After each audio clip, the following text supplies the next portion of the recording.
నేను కొంచెం రౌడీ టైపే, రజతోత్సవ సభకు వెళ్ళొద్దని బెదిరిస్తుండ్రు, వారి పేర్లు బరాబర్ పింక్ బుక్ లో అయితే రాసుకుంటా అని చెప్పేసి కాంగ్రెస్ తాటాకు చప్పుళ్లకు భయపడబోనని చెప్పేసి ఎమ్మెల్సీ కల్వకుంట్ల కవిత అయితే చెప్తుండ్రు. రజతోత్సవ సభకు తన్ని వెళ్ళొద్దని చెప్పేసి వాళ్ళు కొంతమంది అయితే బెదిరిస్తుండంట, వారి పేర్లు పింక్ బుక్ లో రాసుకుంటానని చెప్పేసి అయితే చెప్తుంది. కాంగ్రెస్ తాటాకు చప్పుళ్లకు భయపడబోమని చెప్పేసి కల్వకుంట్ల కవిత అయితే అంటుంది.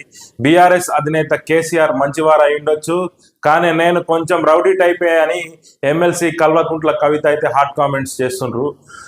ఈ మీడియా సమావేశం నిన్న ఏదైతే నిజామాబాద్ లో రజతోత్సవ సభకు సంబంధించిన మీడియా సమావేశం నిర్వహించిండ్రు, దాంట్లో కల్వకుంట్ల కవిత మీడియా వాళ్ళకు హాట్ కామెంట్స్ అయితే చేసిండ్రు. తన్ని ఫోన్లు చేసి బెదిరిస్తానని చెప్పేసి, ఎవరైతే బెదిరిస్తున్నారో వాళ్ళ పేర్లు పింక్ బుక్ లో రాసుకుంటానని చెప్పేసి అయితే చెప్పిండ్రు.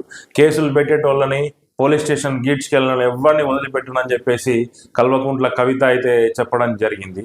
కాంగ్రెస్ నాయకుల తాటాకు చప్పుళ్లకు భయపడేవారు ఇక్కడ ఎవరు లేరని చెప్పేసి, మాట తప్పడం మడమ తిప్పడం కాంగ్రెస్ నైజమని, సోనియా గాంధీ రాహుల్ గాంధీ సంతకాలు పెట్టిన గ్యారంటీ కార్డులు ఏవైతే ఉన్నాయో ఇంటింటికి తిరిగి ఓట్లు వేయించుకొని ప్రజలను మోసం చేస్తుందని చెప్పేసి కూడా కల్వకుంట్ల కవిత కాంగ్రెస్ ప్రభుత్వంపై దుమ్మెత్తి పోసిండ్రు.